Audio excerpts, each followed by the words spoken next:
Hey guys, welcome back to my channel.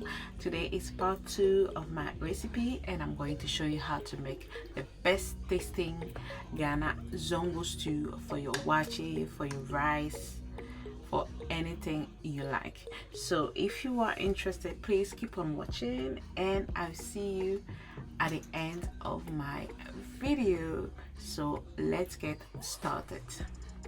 For this stew, I'm going to use beef, and I also have tribes, which is goat tribes. I'm going to blend onion, garlic, ginger. Okay, so I've put everything in my blender and I'm going to add some peppercorns. So let's say half a teaspoon. Then I'm going to add 1 bay leaf. Then I am also going to add some aniseed, so about 2 teaspoons. Next, I'm going to add about 1 teaspoon of rosemary. This is dried rosemary. And then I am going to add about 1 tablespoon of powdered pepper from Kivo. So after blending, I'm going to pour it all over my meat. I've already washed the meat, okay? Then I'm going to add some rainy beef seasoning, one of my favorite, by the way, and also some goat seasoning by Rennie. Next, I'm going to add a little bit of salt. Then I am going to stir it. So again, guys, bear with me because I am holding my camera on one hand and I'm cooking with the other hand, so it's not easy. So now I'm going to cover and let it cook. Hey guys, this is me again. I've come to check on my meat. It's not done yet, but it won't take long. I'm just going to give it a stir and let it cook a bit more. And in the meantime, I am also going to cook or boil my eggs. So guys, I am back and now the meat is ready, nicely cooked. So what I'm going to do here is I am going to remove the beef from the cooking pot because I am going to fry it. So I'm just going to leave the tripe and the stock in the pot. All right, so let's get all our beef out. And this is it. So I'm left with the tribes and the stock. Okay guys, and we'll get back to that later on. So now let's start our stew. So Zongo stew, waakye stew, to me takes a long time to be prepared. So here I'm going to pour some sunflower oil. Please feel free to use any type of oil that you prefer. Let it heat up and then add 2 onions. So you can see here that I have just cut them into 4. And you know that extra onions added is going to give it a perfect taste. Trust me on that one. So whilst that is frying, I've also prepared my onions, my garlic, my ginger and my pepper that I'm going to blend later on. So this is how your onions is supposed to look like when it's brown or getting brown. Okay, you need to get it to this stage. When it is ready, take it out of the oil and add it to your freshly cut onion, ginger, pepper and garlic. Okay, so now in the same oil, fry the beef. Remember, this is the beef that was cooking, that we separated from the stock and the tribes. Okay, fry it. I am also going to add some curry to add more taste. You don't have to do it, but I would highly recommend it. Stir and keep frying. until it gets a nice brown color, just like this. This is how I like my fried beef. If you want it very hot and very fried, fry it a bit more, okay?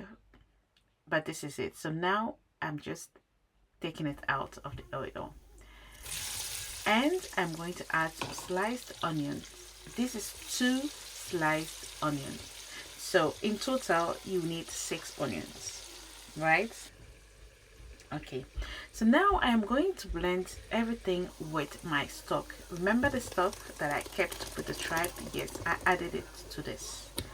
So I blended it and then added it to my pots. Now I am stirring. Then I'm going to cover and let it simmer for about 15 to 20 minutes on a medium heat. And this is how it looks like. Then I am going to add my tomato puree or tomato paste. And I'm adding the whole tube of tomato puree. Then I am going to stir. Next, I am going to add the remaining stock I had. So to blend the pepper, onion, ginger and garlic, I added about 2 cups of the stock, and then this is the remaining that I just added. So now stir and cover and let it cook for another 20 minutes on a medium heat. So this is me. I am back. You can see that the oil has settled on top, and now I am going to add blended plum tomatoes. Okay, so this is 2 cans of plum tomato. You can use tomato sauce, you can use fresh tomatoes, you can use chopped tomatoes if you want. Now stir, cover and let cook for further 15 to 20 minutes on a medium heat. And this is it. I can guarantee you that it's going to smell amazing. Now for the seasoning, I'm going to add some smoked paprika. Then I am going to add some sankofa stew seasoning, again one of my favorite seasonings.